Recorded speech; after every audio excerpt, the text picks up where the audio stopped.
ইউনিভার্সিটিতে চান্স পেতে হবে এটাই যে সাকসেস, নো, কখনই না।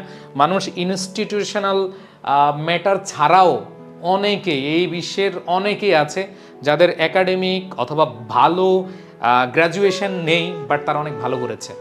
বাট যেহেতু তোমরা একটা ওয়ে অফ সাকসেসে আছো, তোমরা সফলতার পথে আছো, সো যেটা মাথায় রাখবা যে তোমার হাতে দুইটা জিনিস এখন রাখতে হবে এই মুহূর্তে। যারা অলরেডি বিভিন্ন পরীক্ষা দিয়েও ব্যর্থ হয়েছে, যে এখন যারা ক্লাস করতেছো, চান্স পাইলে কি আর ক্লাস করতা ভাই? ক্লাস করতা না।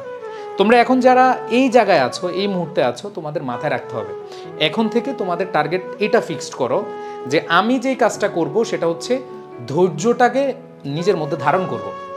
ধৈর্যটাকে আগে ধারণ করো, আগামী যে সময়গুলো আছে, সামনে যে পরীক্ষাগুলো আছে, সেগুলোতে ফোকাস করো। শুধু ধৈর্য ধারণ করলে হবে না, সাথে হচ্ছে পরিশ্রমী হও, অনেক বেশি পরিশ্রমী হও। এতদিন যত পরিশ্রম করেছো তার চেয়ে বেশি পরিশ্রম করো।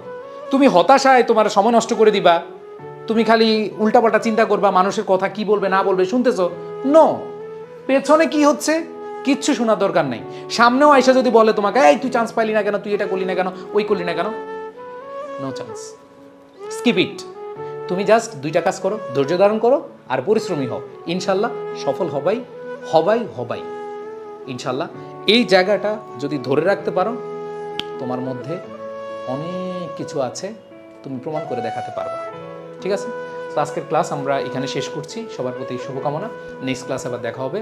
আল্লাহ হাফেজ, আসসালামু আলাইকুম।